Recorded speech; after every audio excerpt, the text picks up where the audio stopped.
It's now time for this month's broadcast of Learning Now TV.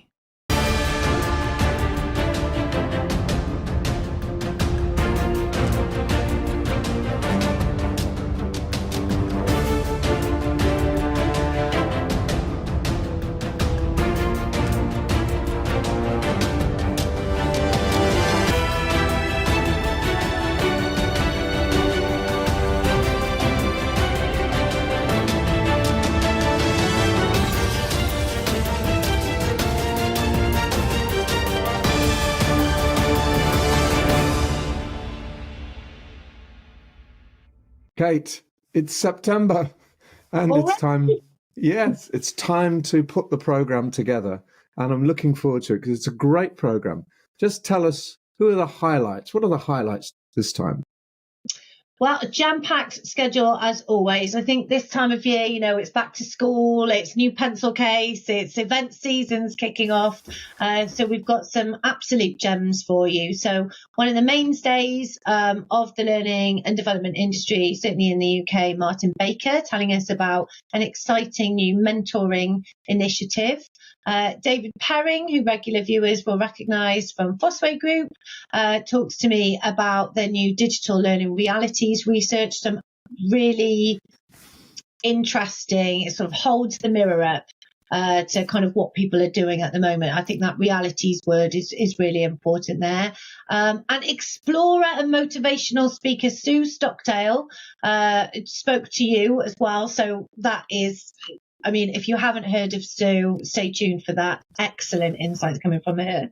And Stella joins us for the fifth part of her series on learning in the brain, Stella Collins, and of course, Rob Clark back with his news roundup. So strap yourselves in.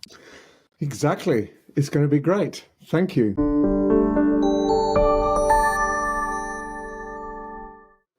Regular viewers of Learning Now Television will recognise our next guest, my former colleague, an esteemed expert on all things learning, talent and beyond. David Perring is now Chief Insights Officer at Fosway Group and is always a busy bee, got his finger on the pulse, always researching something or another, and he has just published the 2023 Digital Learning Realities Research results, often partnered with, I think, the guys at Learning Technologies, bring in loads and loads of input and intelligence, and always packaged up in a really nice, downloadable, digestible format, which I'm sure we will share a link to on the bottom of the screen. So, David, welcome along to LNTV again. Thanks, Kate. It's great to be back, and if you'd said any more, I'm not sure if my head would have fitted into the screen. So really appreciate the intro and to be invited back too. That's the tip of the iceberg, David. I learn something every time I talk to you. Now, we worked a lot together on digital learning realities in the past. So previously, I've been privy to having a sneak peek at this data. I haven't been able to do that on this occasion, obviously having changed jobs a couple of times since Fosway. But I have seen the first of a few infographics which has just been published.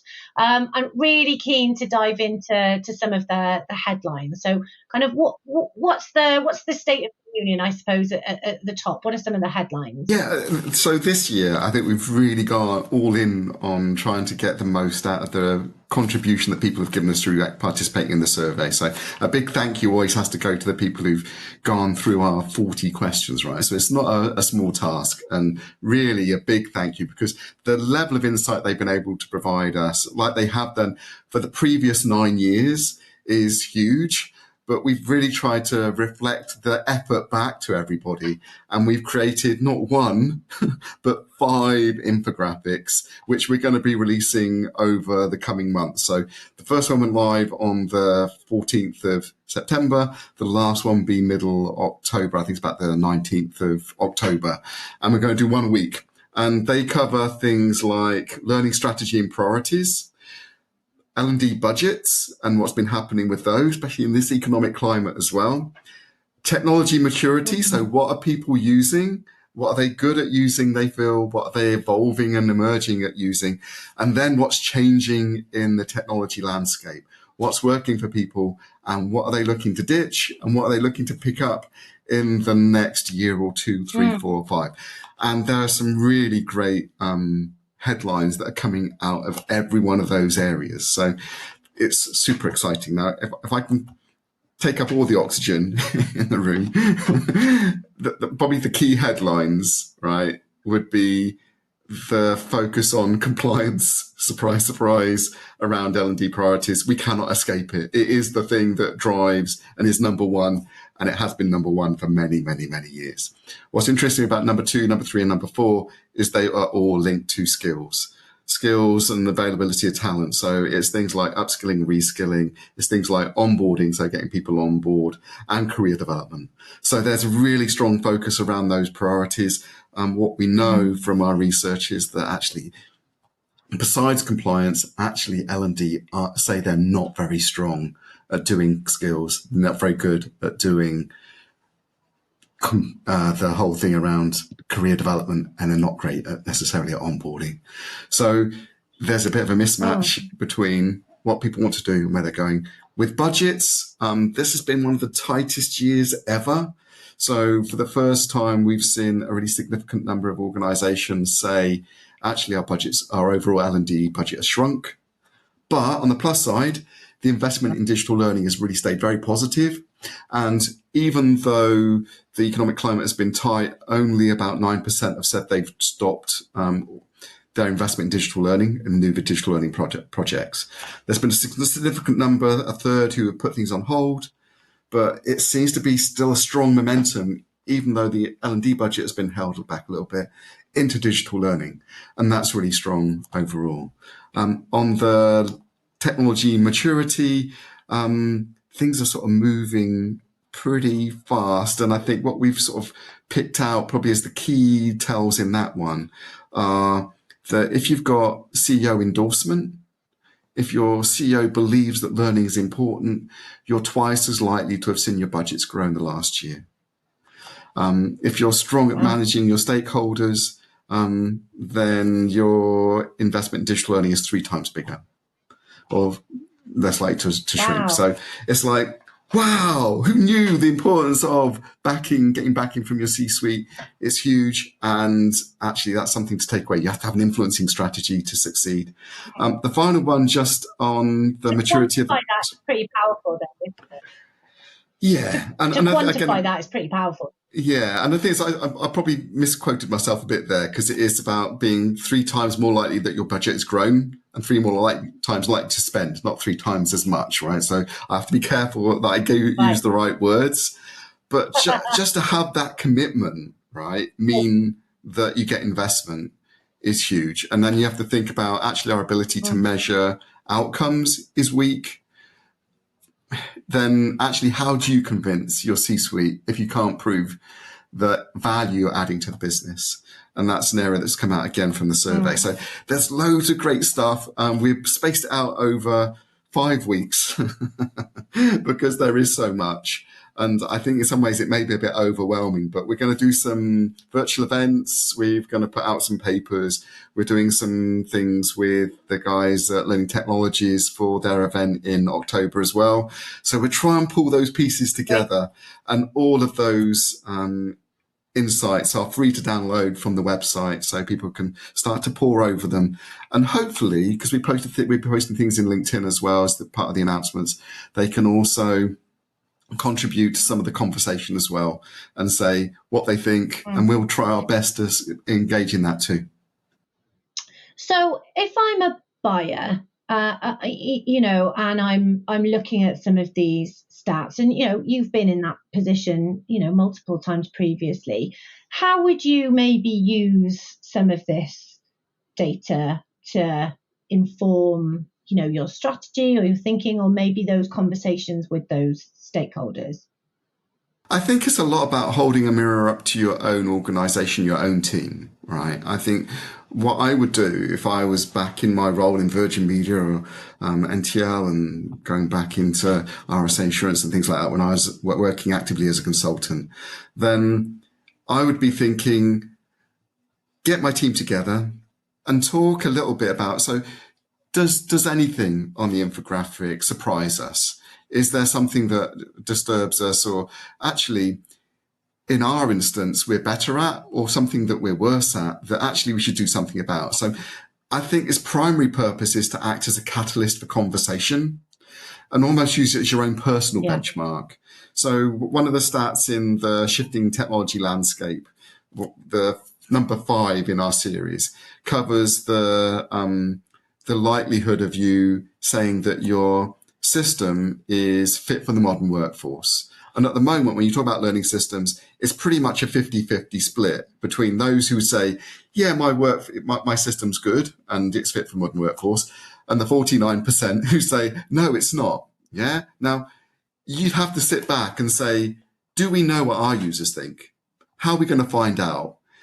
If we know already that it's not right, then what's the time left on our existing contract? Should that be up for renewal? And if we're going to renew, what else are we going to do differently? What should change? And use it as a catalyst then to reach out to some of your stakeholders and say, hands up, right? We could do better at this. We want to find out what would really work in our organization. And then you can start to engage externally, start to talk to your internal stakeholders. There's loads of opportunity. And what we know is that about 40% of those people who've said, my system's up for renewals, isn't good enough for me, are pretty much up for renewal in 2 years. So they can move the dial, but you start with 2 years to go, not until the last year or even the last 6 months. You won't spend enough time engaging with your community and making the right choice. Mm. And maybe use it to challenge vendors a little bit as well and say, where do you stand on some of these things and how are you working to help me address some of these challenges? Yeah, I think that's a really good point, right? Again, you're trying to sort of say this is direction of travel. I think that's an important thing. And ultimately, you've always got to hold your providers to account and you need to know what's coming down the road, sort of roadmap from them. One of our infographics, number 4, is going to be about skills, upskilling and reskilling. And what you sort of get into the mindset of is, what is it different? If you wanted to give people knowledge, there's a training program that's involved or some training that's involved. If you want to develop somebody's skill, what learning experience do you need, right? And if you're not sure as a buyer, talk to your suppliers and other suppliers to find out what might work, right? Or even better, talk to other professionals to say, how are you addressing skills? How are you actually developing skills? Because actually knowing stuff is different from doing it well, being proficient. I always think it's a bit like riding a horse, right? I could read a book about riding a horse, but I'd still be terrified if I walked near one. And if you sat me on the back of one, I wouldn't know what I'm doing, regardless of how much I've read about it or watched the videos. You have to do in order to build those skills. And I think, again, question for learning teams is, how are you supporting an entire learning cycle? Now, we talked about PLAS many years ago. We still have that as a lens onto developing people. And it's like, have you got a system that enables you to do that? But ask those questions. Good suppliers will tell you not only what's happening or capable within their platform, but they will tell you how their platform is also being used by others and connect you to others to give you inspiration about how they're solving these problems. You don't have to do it your own. So I think that's a great point. Challenge your providers is a great point. Yeah.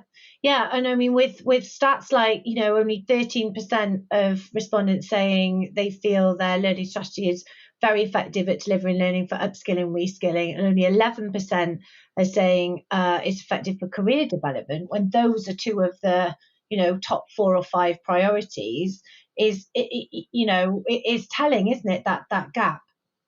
And it's a really important thing, right? Because ultimately, I think one of the things we've systemically seen L&D caught in the bubble of is, I need to be focused on delivery. People expect me to deliver courses, deliver content, deliver programs, and actually seeing how that delivery fits in the context of people's overall employee experience across the whole life cycle.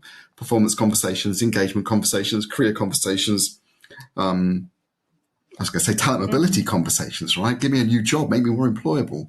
All these things, and let alone all the motivation and engagement, a joy of working here, being more resilient as an individual. All these things come from learning. I think if we can't connect into those other touch points with our learning strategy, because we're so focused on, I've got to deliver that course, I've got to be ready to do that piece of content, we're missing our ability to actually enrich the learning experience. And that's one of the key things probably that most organizations are thinking about in terms of attracting and retaining their talent, let alone creating high performance organizations. We're going to stop there, because if we start talking about high performing organizations, we'll be another 10 or 15 minutes. I can absolutely guarantee it. So low food for thought. Yeah. Super accessible stats and sort of nuggets of wisdom, insights from Fosway's Chief Insights Officer on the infographics. As I say, go to the link, download them. They're free. We're so lucky that the guys put this stuff out for nothing. Lots of other analysts do not do that. So it's great to be able to share that. Let us know what you think. Have you got questions? Would you like to come back to David and ask some of those questions? Would you like to come on LNTV and hear about, tell us about how you're addressing some of these challenges? We would love to hear from you. But David, for now, thank you as always for your time, and no doubt see you again soon.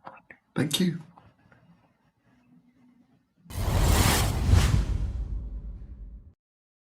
Upskill and inform your learners with Mind Tools for Business. Empower your people to thrive at work and help them step up and meet everyday workplace challenges with confidence. Our toolkit provides unlimited access to thousands of quality assured resources, all in one place. It's easy to use and on demand, anytime, anywhere.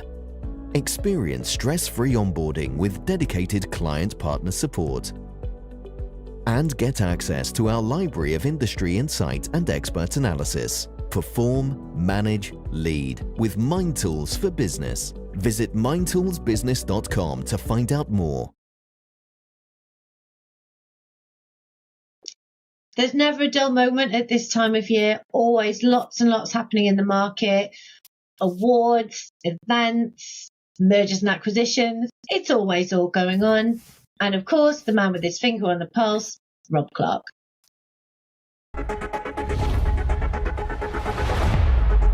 As DEI projects become more important, yet for some cut back in the difficult economy this year, where might L&D be needed? What makes a great place to work for women? Learning Pool was recognised as one of the best. We'll hear from its head of HR.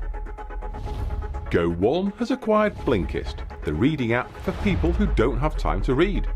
It's a very different business to Go One, so what's the strategy? More buying decisions are being escalated to senior management, and sales teams are finding decision-making cycles lengthening. A new course, Selling to the C-Suite, aims to help.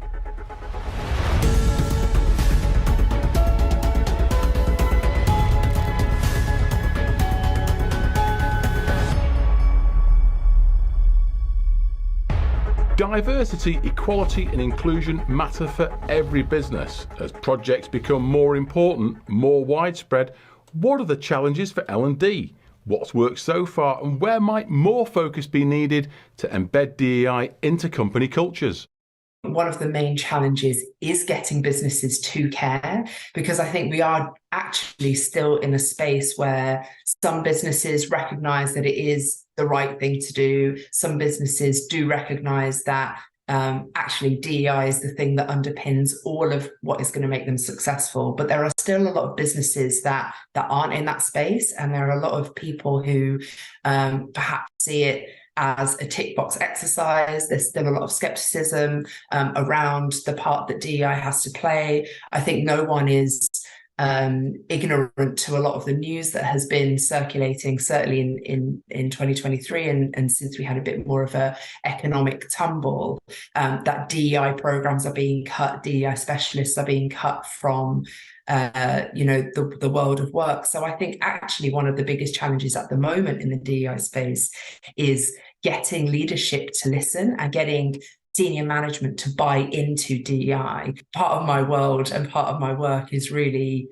getting people to understand that DEI isn't just a bolt-on, it's a fundamental part to the success of your business. And I think that will remain a challenge for L&D, people working in the DEIB space for quite some time.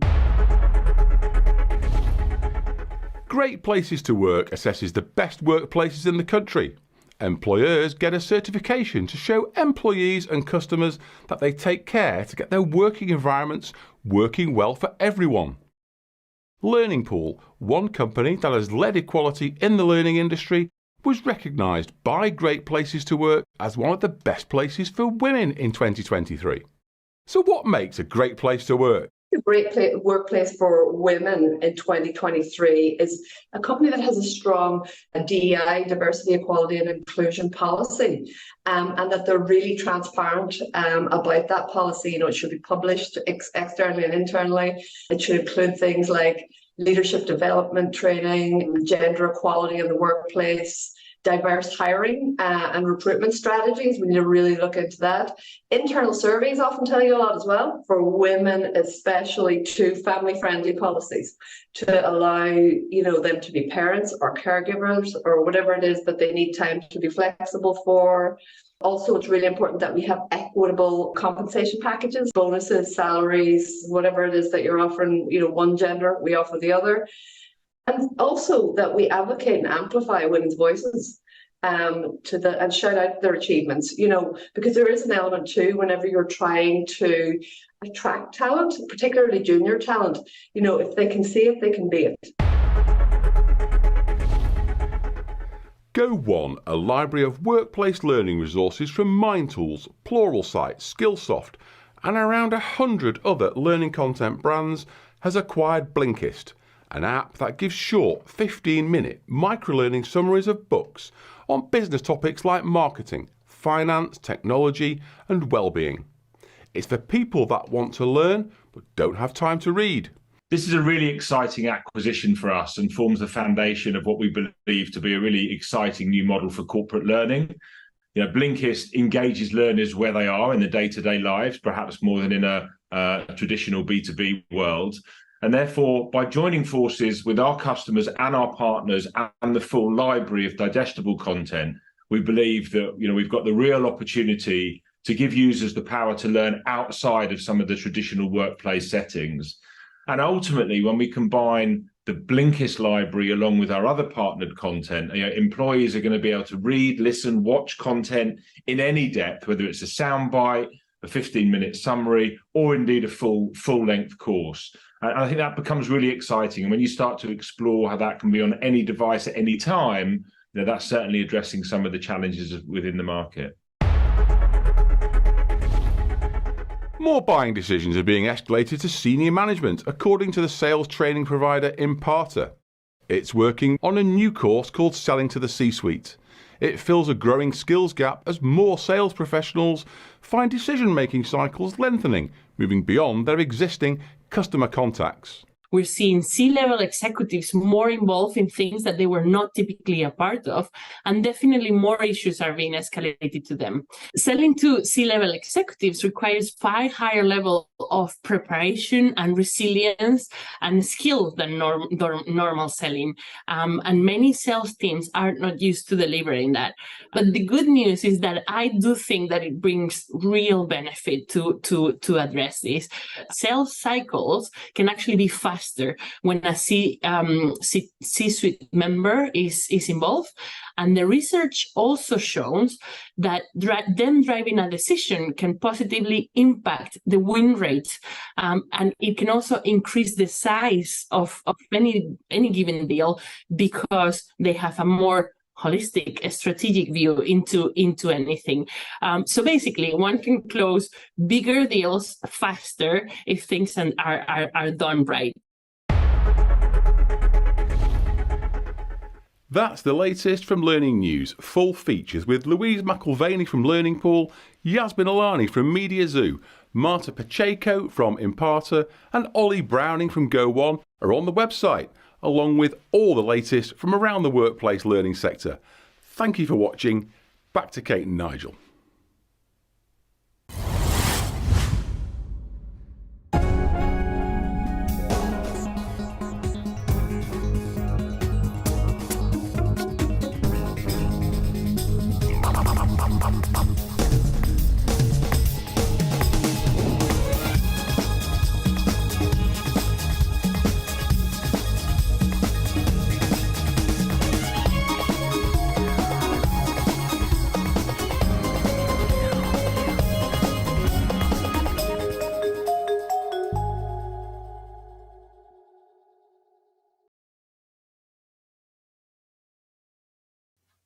It's not often that I get the extreme privilege of talking to an adventurer, an executive coach, and an author.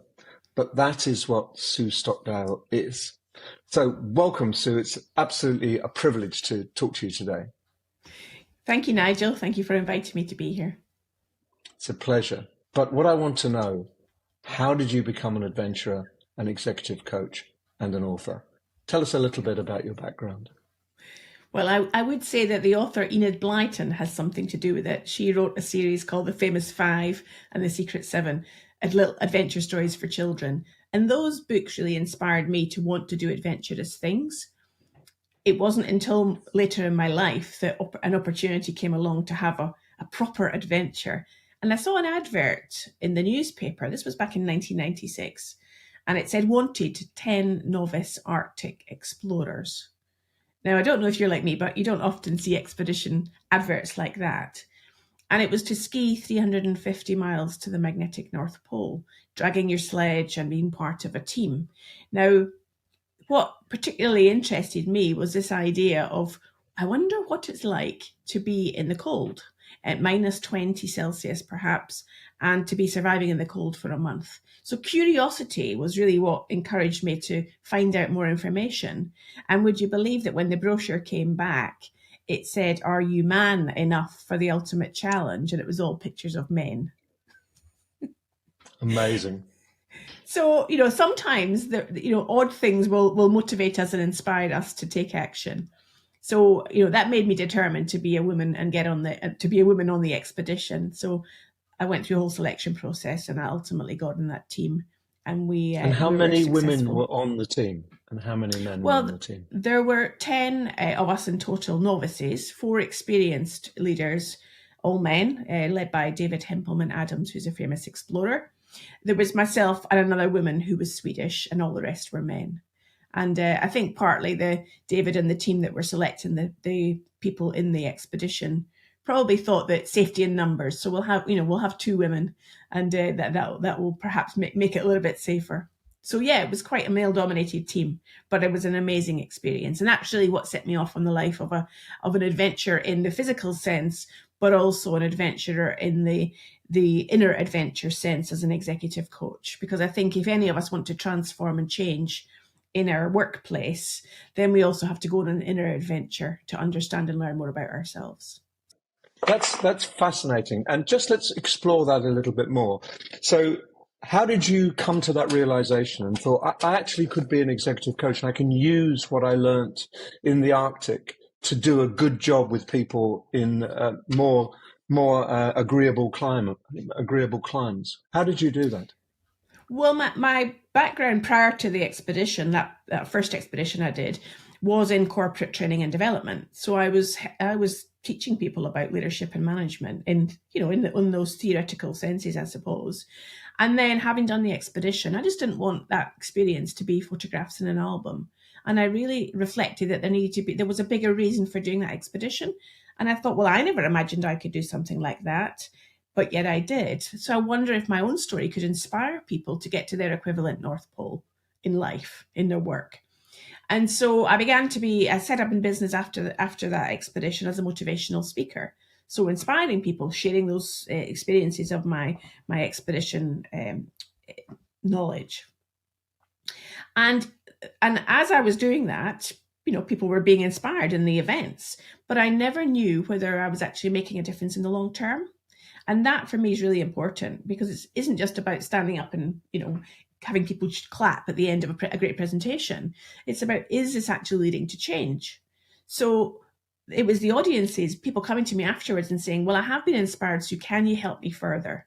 So I began to then think, well, okay, how could I integrate really the knowledge of training and development and supporting people with the inspiration and the expedition experience? And I ended up doing coaching. I didn't know really at the time it was coaching that I was doing. And as it happened, I went to an exhibition. The Chartered Institute of Personnel and Development in the UK run an annual exhibition and conference.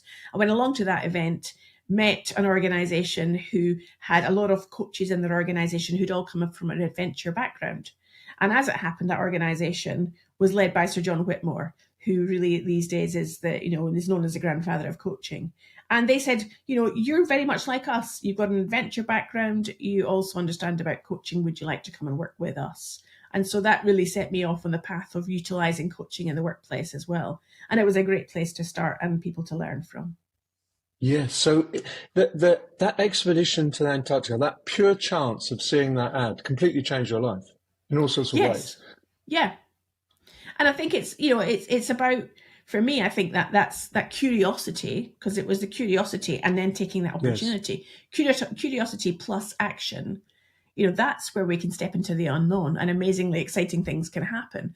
People often just don't think utilize that in the way they could do. Curiosity and a willingness to step into the unknown, but also a willingness to overcome fear. That a lot of what motivates us is driven by fear, I think, I find. And organizations in some ways blatantly generate fear in order to control people, whereas genuine innovation emerges from curiosity without fear. That willingness to explore and a willingness to be discomforted. And I think that's what you embrace 100%, that willingness to take that risk, not crazy risks, but to move out of that comfort zone. And that's the growth zone, really, isn't it? That's when you really motor in the way that the Arctic made you grow substantially, intellectually and emotionally. And you've used that to help others grow intellectually and emotionally. Is that true? How did you become an author? How did that third string to your bow, how did that occur? Well, I think it was also curiosity that led me to write a book, because a lot of people were asking me again at these presentations that I was doing, well, have you written a book? And of course I said, no, I hadn't. And then I thought, well, I wonder if I could. So it's always that thing about, I wonder if. And as it happened, then I managed to find a literary agent, again, through a serendipitous opportunity, who then, got me a book deal. And off I went and thought, well, it was nice. There was something about being asked to write a book for a publisher, as opposed to writing something on spec and hoping it would be published. So the pull, when there was a demand there, then that really compelled me then to go, well, I'm going to give this a go and I'm going to try it out. And as it happened, I was not a bad writer. So I continued to write other books, on risk and change and motivation and so on. So I think they're just different ways of communicating, whether it's speaking, coaching, writing. I also do podcasting these days as well. It's just different realms of communication with the same message. It's about how we all can achieve more. We all can explore our potential. And, there will be different mediums that will inspire different people. Yes, that's true. So where's next? That you've got a complete life. You've got your writing life. You've got your adventure life. You've just come back from Greenland. And you've got you continue to have your coaching life. Do you see any big stage changes, or is that something you want to consolidate and build upon? Well, I guess, Nigel, based on what I've said, sometimes, I'm not always doing the planning up front myself. I'm waiting on opportunities to appear. So I do think there's something about putting yourself in the position of most possibility, so that then when you have your skills, your experience, and you have that curiosity and you're willing to step into the unknown, things happen. And they don't just randomly happen. They kind of are more attracted, I believe anyway, into one's orbit when you are continually pushing yourself and learning. And what I really love about my work is its diversity, because I can be speaking to one day a leader and coaching them in high performance sport. And then they're saying to me, well, what's it like in business? Tell us what leaders think about in business. And then so I can share a bit of that experience of working with leaders in business. And then similarly, somebody in business is saying, tell us what it's like in high performance sport. Everybody often wants to know what another world is like. And I have the privilege of being able to step into many different worlds. And what I've learned over the time is that everyone's still a human being. We all have the same frailties. We all have the same concerns, vulnerabilities, and aspirations.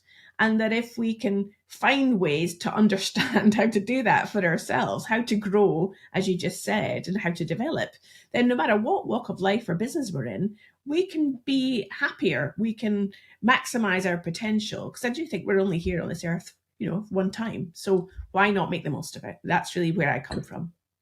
I completely agree. So give me 2 tips. If someone comes up to you and says, I'm a bit stuck in my career or I'm a bit stuck in my life, what 2 tips would you give them? If they're stuck, I would ask them a question to say, like, what makes your eyes light up? What gets you really excited? What gets you passionate? And then when they start to talk about that thing that excites them, I'd say, how could you then explore that further? Because it's, we're all motivated to want to do things that we enjoy and often are good at. So I think that's always a great place to start, is build on strengths, build on passions, and just, who else could you share your knowledge with? Who else is doing something similar to you in a different part of the world? How could you sort of discover more about that passion? That's always a really good place to start. It is. It is all about exploration and curiosity. If you can stimulate someone's curiosity and give them the courage to take those few steps, instead of just thinking about something, actually taking the first few steps to doing it, it can really change someone's life. I think you're 100% right. I agree with you. So it's been such a pleasure talking to you. I wish you all the best in your many expeditions, your huge number of coaching assignments, and your writing. So all 3 of those, I hope you keep flourishing in all those areas. So it's been a real pleasure to talk to you. Thank you so much for talking to me. Thank you, Nigel. It's been great to talk to you.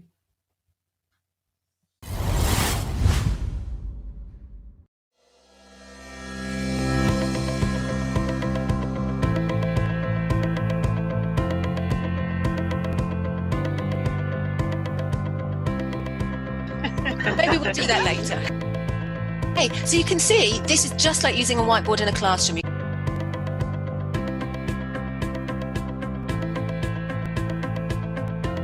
And then you do my 3-year-old's favourite, you just have a nice little wiggle. 1, 2, 3, rate it now.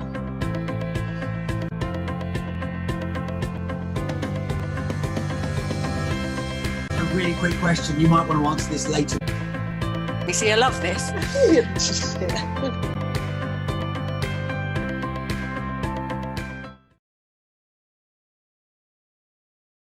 Stella's up to her 5th episode in Brain and Learning. And this month, she's got a guest, her colleague Jan Kouvra, and they're talking about how your brain builds habits and how you can go from habits you want to forget about and how you can build new habits to replace them. Fascinating, interesting, and important for learning. Welcome back to the 5th episode in our series about neuroscience for learning. And we want to think about how your brain builds habits. And my colleague Jan is joining me again. Nice to have you back again, Jan. Thank you. Have you ever wondered what your brain's actually doing as it builds habits? What's going on in there? What's the process? Habits start as conscious actions. They're controlled by our prefrontal cortex. Think back to that brain we built. But what we need to do is transfer those habits from our prefrontal cortex into that cerebrum, into those deeper parts, into the basal ganglia. So what happens is certain neurotransmitters called endocannabinoids, it's quite a hard word to say, they are neurotransmitters that give us a runner's high. So you can see my running shoe here. That's to help you remember these endocannabinoids. They reduce activity gradually in the prefrontal cortex and they increase activity in the basal ganglia. So they're shifting focus from the energy-hungry, conscious prefrontal cortex into our unconscious, automatic, habitual basal ganglia. It needs time and it needs repetition. You might remember Hebb's law. Neurons that fire together, wire together. The more often they fire, the stronger becomes that bond. So, Jan, how does this help you build habits in the real world of learning at work? Well, thank you, Stella. Well, in the context of learning at work, this is often a challenge. Now, we go through a learning experience, we take away a lot from it, lots of knowledge, lots of new skills, and then we make our action plans. We're always very ambitious when it comes to our action plans, and we try to implement all of those at the same time. Often the result is we fall off the wagon really quickly because business as usual kind of pushes us into old habits. We're used to that. It kind of brings us results. We think it's all right, and we continue to do what we have ever done in the past. This is our idea. This is our approach. Working with what we call triggered actions, small little actions that are really triggered upon specific events in our day-to-day. Really, the question there is, when this happens, what will I actually do? The advantage here that it is very feasible, very tangible, and referring to your runner's high, it gives us upon success, when it works well, when we have applied, it gives us that feeling of success. We're changing things are becoming more easy, and that kind of fires up our brain with that feeling of, okay, I'm on top of this. I can do this. Fantastic. So triggered action plans that help work with the brain's way of building habits, which are about triggers, actions, and rewards. Definitely. Now you know more about building habits. See you in the next episode. Bye.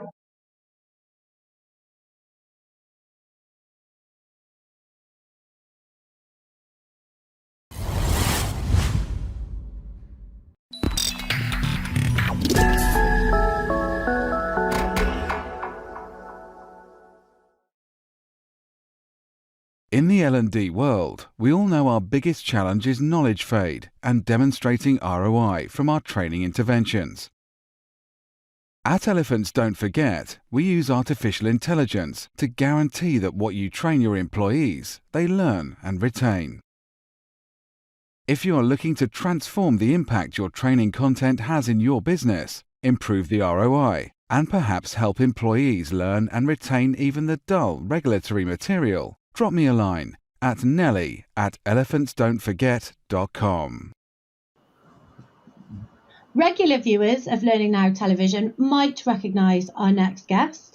He has been one of our biggest supporters and sponsors over the years. I'd say a serial learning entrepreneur, if I'm allowed to introduce him as that. So Martin Baker is CEO and founder of the Charity Learning Consortium, but he's here today to talk to us about a new passion project, something new, Martin. So welcome back to the show, and tell us about what you've been working on. Thanks, Kate, and thanks for inviting me on board to talk about something a little bit different. As you know, the Charity Learning Consortium is something I've been running for 15 years. That started very much as a passion project, and used to refer to it as a hobby. But I suppose nowadays we call these things passion projects, and that's what I'm doing now. So it's called the Charity Mentoring Network, and the idea really is something that we've been talking about for probably 10 years, and the idea of creating and I've always referred to it as an inter-charity mentoring scheme. And you imagine when we get together with a group of charities and we talk about mentoring, and the subject around how can we share mentors between charities has always come up, and I suppose one of the main reasons comes down to money. And charities have no money, and at the moment, we all know that the charity sector is really struggling. They're filling in for a lot of services that traditionally were held, from government services and local services. And what we're trying to do is share knowledge and expertise and experience and passion between those charities. So, as a nutshell, we just want to connect all charities to be able to share mentors. And so is that the mentoring side of things, that's something where you saw a gap with the work that you've done with CLC, and it's just not something that charities have got the bandwidth to do internally? Well, I suppose what it is, and I've been working closely with a couple of different mentoring schemes, if you like. And there was one probably 4, 5, 6 years ago in Kent that was a group of charities and local service organisations, really, and spoke to them, said, look, hey, it'd be great if we could piggyback off what you're doing with the charities that we're working with. And it was a great idea, but immediately they're saying, no, we're at full capacity. There was another group over lockdown, and that's where this project really started. Sitting around on Zoom calls, talking to people that previously we didn't have time to really talk to them. And there's a group of about 10 charities that are running their own mentoring scheme at the moment. Some of them are members of CLC, some of them aren't. And so, they invited me to talk to them. And we had quite a few sessions where we were looking at what the benefits were of mentoring within the sector. And that's a whole other, conversation, but obvious for those people in this arena. They had this system where there were 10 charities and they would map mentors to mentees once a year in November. So immediately I could see that there was an issue there in terms of if I wanted a mentor in December, I'd have to wait a year. Yeah. The other thing is it was a manual process. And so, the previous November when they'd mapped the mentees to the mentors, they mapped 300 people or matched 300 people. And so I've just got this vision of people sitting around a big table with a pile of 300 CVs, and the first person saying, right, okay, I've got Martin down in Gloucestershire here who's looking for a mentor around dealing with his team of some sort, whatever. And then you'll be on the other side of the table and you say, well, yeah, no, I've got somebody here that might work based over in London. They're currently working for such and such organisation. And that was the science behind it. And so immediately I was like, there must be some technology that we can use or build to do this. Because, from my perspective, it looked a bit like a dating site. Do you know what I mean? In terms of you've got people on one side with needs and people over here with and using technology to map these people, and it moved on very quickly from that, because I realised that to build the technology ourselves was going to be too expensive, but also saw that there's quite a few organisations out there who have already built the technology. So I had probably conversations with 5 or 6 platform providers. And, to be honest, they all do the same thing. And they're all very, very good at what they do. The reason that we decided to work with an organisation called Pushfar is because they got what we're trying to do and they understand the charity sector. And what the platform does, as you can imagine, is you register as a mentor or a mentee or both. And it then matches you to half a dozen people and allows you to then have an initial meeting with maybe 3 or 4 different people to work out who has got the best fit for you. So that's the first stage. But then it gets really interesting because most mentoring relationships, they fall down after that first ever conversation. And so what's great about the platform is there's a lot of automation built in. It integrates with you. Nudges, you'll get an email to say that no, you've not had that mentoring session that you're meant to have, and so it drives the conversations. You can set goals, you can set time frames, you can set whether you want to meet with people virtually or face to face, and so the technology just gets rid of all of those bottlenecks that we had with the manual system.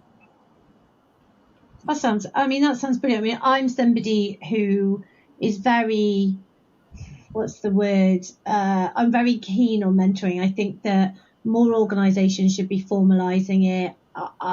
It's something that I've benefited from massively, in my career. And I pick people. I go, I'll pick you in my. And it's interesting what you said about those relationships. Sometimes they fall down after the first hurdle because you do have to have that follow up, and everybody is busy. And as I'm getting older myself, and I'm doing a bit more of the mentoring rather than being just a mentee.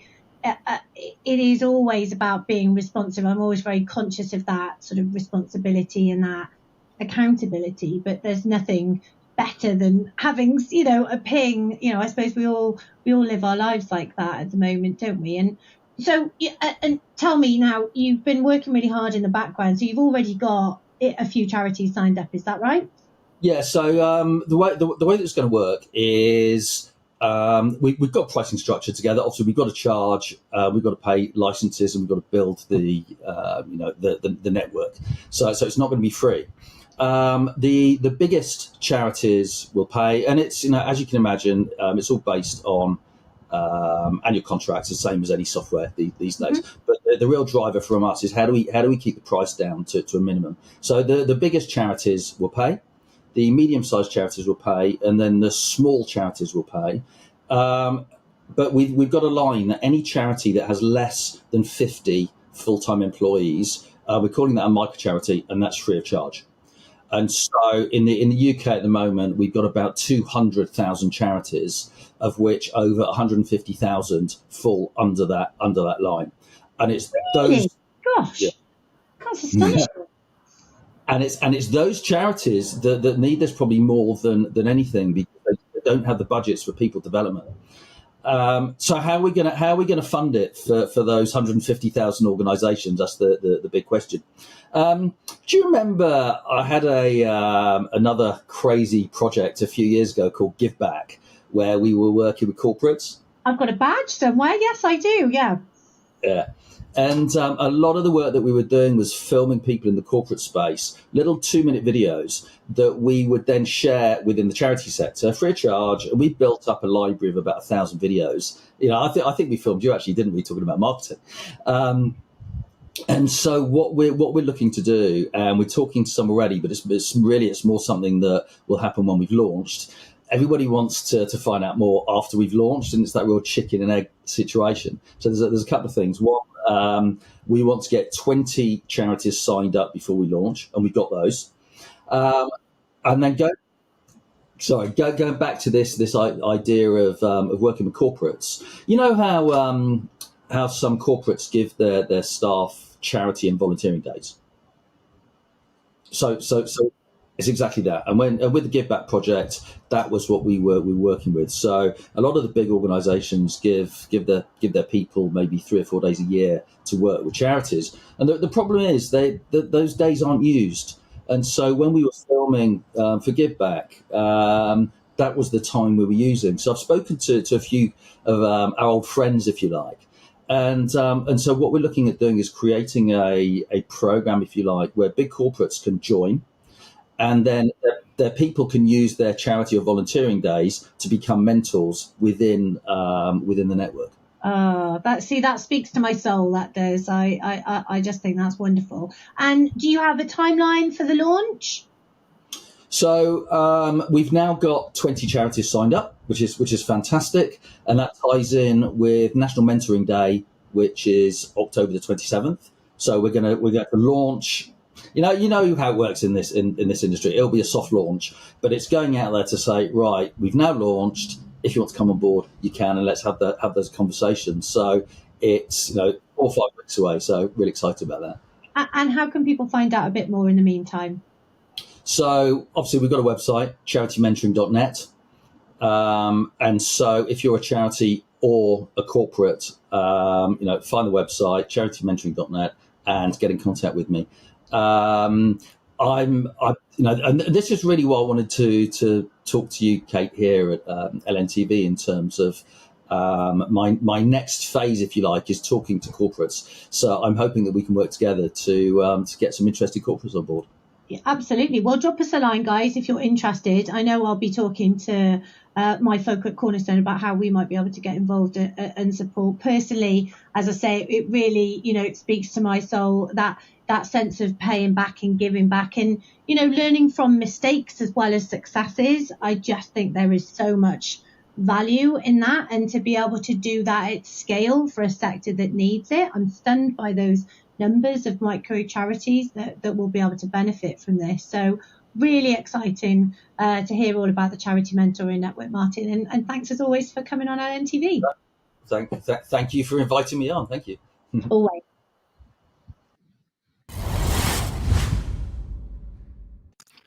Kate, what were the highlights for you this month?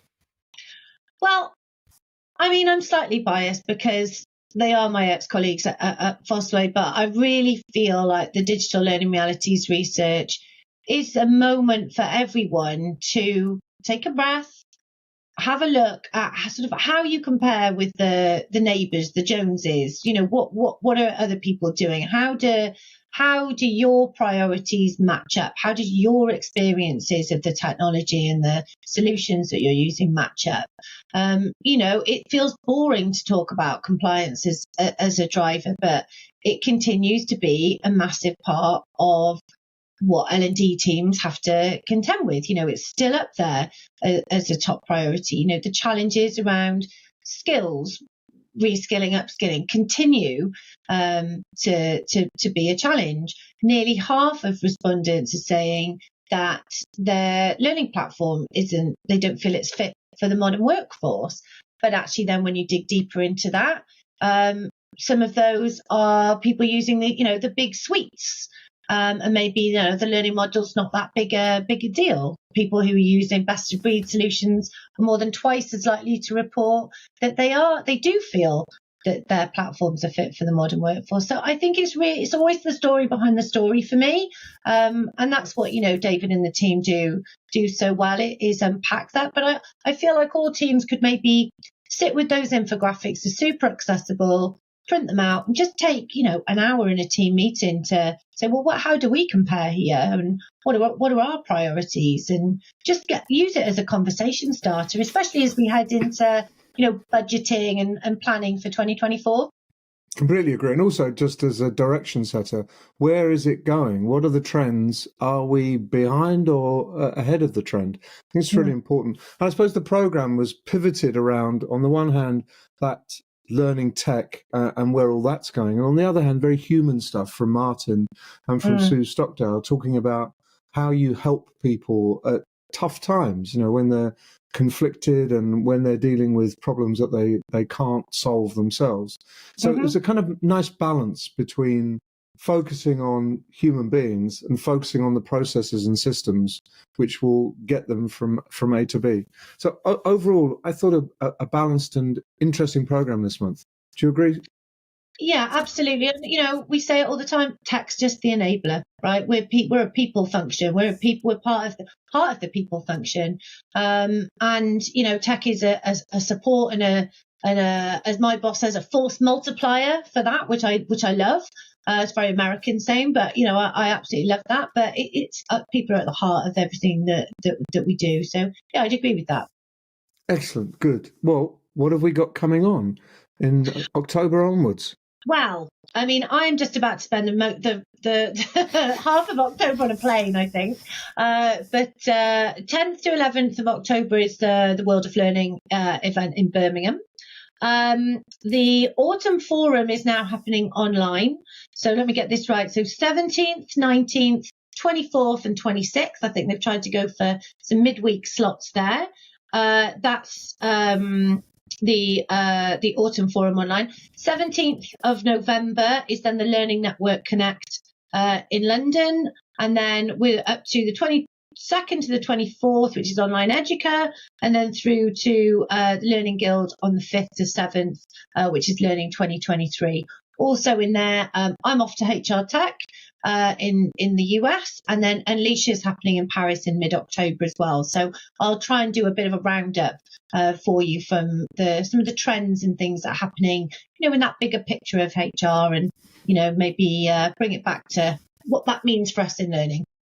Excellent. And Kate, you said at the very beginning, this is the conference season. You've proved it conclusively by that comprehensive list. Thank you very much for that. And I hope that all of you can attend at least one of those events. The Learning Forum is online, so you've got no excuse for not attending the Learning Technologies Forum. So next program is on the 26th of October, and we both hope we'll see you there. Thanks for everything, Kate. See you next time.